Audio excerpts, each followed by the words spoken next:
But the first thing that I wanted to ask you about is the NFC East. Spending all those years in New York, as a fan of the Eagles myself, I always thought that the teams just beat up each other. That they were going to end up 500 in the division anyway, and it was sort of survival of the fittest. How do you characterize such a tough division, and each of the teams really within the divisions? Was there any characteristics when you played that really stood out with the program? They were physical teams. They were all built to play in December and January. They could all run the football. When I played, in the 90s, you had Emmitt Smith, and you had, Westbrook, and Charlie Garner in Philadelphia, and in Washington they had some pretty good teams, but the best thing going for the Giants and the Eagles right now is Jerry Jones and Daniel Snyder.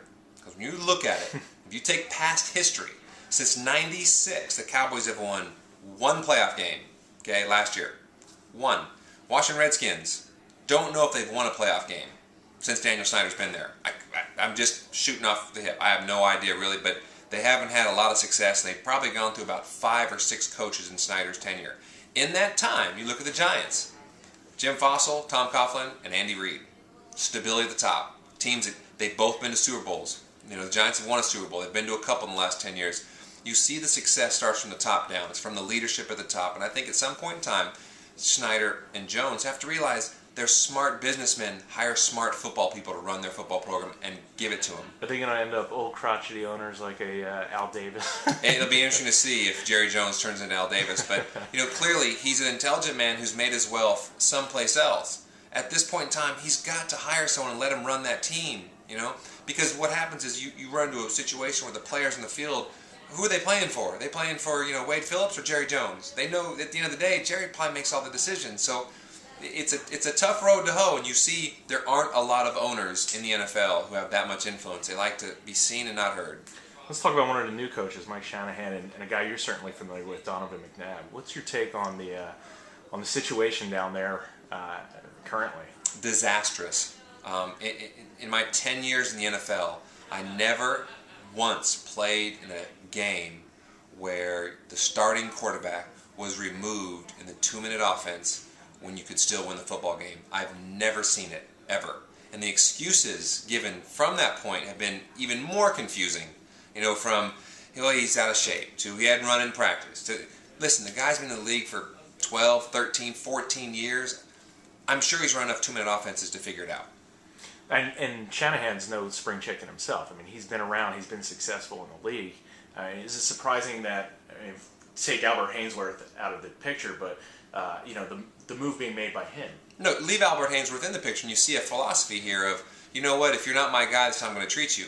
Because the way they treated Albert Haynesworth in training camp was just wrong. You know what I mean?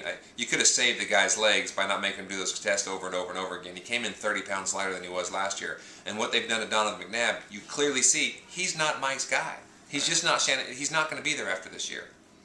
Interesting. Let's talk a little bit about of what you alluded to as saving legs and saving players. The new rules that are coming down about hard hits, I don't want to say they're illegal hits. Maybe they are illegal hits. As a defensive player, what's your take on the new direction the league's taking? My take on what they've done is ridiculous. I get the aspect of trying to protect players. There's only so much protection you can give a guy playing football. It's a violent sport. It's been that way for 100 years. You can't arbitrarily decide after week 4 and 3 big hits that we're going to change the way we analyze this. You can't look at James Harrison and say, this hit here, this was a $50,000 hit. This one here, this was only 30. This late hit here on Drew Brees, this is 20,000. Do they have a barometer in the NFL office on Park Avenue to judge the hits? Really? 50, 30, and 20? How arbitrary is that? Troy Polamalu said it best. He goes, the commissioner right now has too much power. Because when you appeal these fines, you know who you appeal them to? Right back to the league office, the people who find you. With that being said, if you don't like it, play tennis, golf, soccer, play another sport. It's a contact sport. It's a sport that these guys have been training and working out from March all the way through training camp to get bigger, faster, stronger. They're taught to take the ball carrier down, to hit him, to punish him. We've always been taught as a secondary, you don't want receivers running across the middle. They had alligator arms for a reason. They thought they were going to get hit. Well, you're taking all that out now. And now you're arbitrarily saying, this hit's too hard, this hit, your helmet touched him, this hit, that was a little late. It's football, man. There's only so much you can do to protect people. Let's talk about you personally. Who's your one guy that you really like to lay the wood to? You know what? Anybody carrying the ball, anybody on the other side. Probably Michael Irvin because he liked to talk a lot. Right. The hard part is just getting a shot on people. As a receiver, you're usually pretty close. You should be pretty close to the receiver. As a cornerback, you should be close to the receiver. So you didn't get a big running start a lot of times. Maybe in zones, you had a chance, but for the most part, the people who talk the most, you just want to make sure you punish them the most. But I say that knowing that now I'd be fined for $20,000. Right. Let's look at the other end of the spectrum. Toughest receiver that you've had to cover in your career. Little guys. The little guys were pretty tough. Those Terry Glenn's and Joey Galloway's. Just that 5'10", 5'11", 180-pound speedster that stops and starts on a dime. And you look at the physics of me at 6'3", 220 and them, they're probably going to start and stop quicker. It wasn't a matter of a foot race. It was just the initial burst. And getting your hands on them at the line of scrimmage. I preferred, your Michael Irvin and Herman Moore, Rob Moore, these big receivers, Brandon Marshall, just people you can get your hands on and run with. And then it's just a physical battle down the field. And speaking of wide receivers, you're doing a program today with Keyshawn Johnson, as we mentioned earlier. Tell us a little bit about the program. Basically what it is looking for a million poses. It's Captain Morgan's, a million poses. They want people. You've seen Captain Morgan commercials, and you've seen the captain do the pose and people do the pose. What they want is they want you to go to Captain Morgan USA at the Facebook page and load your pose. And what they'll do is they'll donate $1 for every pose. And what they're trying to do is they're trying to get a million poses. And what they want to do is with this $1 million is just promote responsible drinking.